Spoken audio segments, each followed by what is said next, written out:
તેની શરૂઆત કરીશું મહત્વપૂર્ણ સમાચાર મળી રહ્યા છે તેનાથી કુણાલ કામરાની કોમેડીને લઈ અને વિવાદ હવે વકરી રહ્યો છે અને વિરોધ બાદ બીએમસીએ હેબિટેટ સ્ટુડિયોના ગેરકાયદેસર ભાગને તોડી પાડવાની કાર્યવાહી શરૂ કરી છે।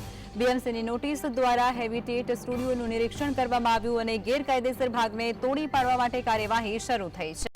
તો બીજી તરફ ખાર પોલીસે કુણાલ કામરાને પૂછપરછ માટે નોટિસ મોકલી છે અને આ ઉપરાંત કુણાલ કામરાએ વિવાદ વકર્યા બાદ પણ માફી માંગવાનો ઇનકાર કર્યો છે અને જેને લઈ અને એકનાથ શિંદેની શિવસેના તરફથી ધમકી પણ આપવામાં આવી છે અને જો માફી નહીં માંગે તો શિવસેના તેનું ઉગ્ર સ્વરૂપ ધારણ કરે તેવી ચીમકી પણ ઉચ્ચારવામાં આવી છે।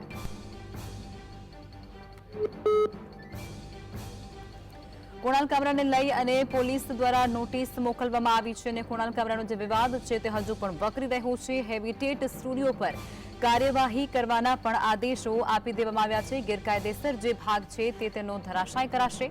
કુણાલ કામરાની વિવાદિત ટિપ્પણી મુદ્દે હજુ પણ મામલો શાંત નથી પડ્યો, જેમાં વિવાદ બાદ હેબિટેટ સ્ટુડિયોનો ગેરકાયદેસર ભાગ તોડી પાડવાની શરૂઆત પણ કરી નાખવામાં આવી છે। બીએમસી દ્વારા હેબિટેટ સ્ટુડિયો પર કાર્યવાહી પણ શરૂ કરવામાં આવી છે, જેમાં ગેરકાયદેસર ભાગને તોડી પાડવામાં આવશે। આ ઉપરાંત વિવાદિત ટિપ્પણી બાદ ખાર પોલીસે નોટિસ પણ મોકલી છે।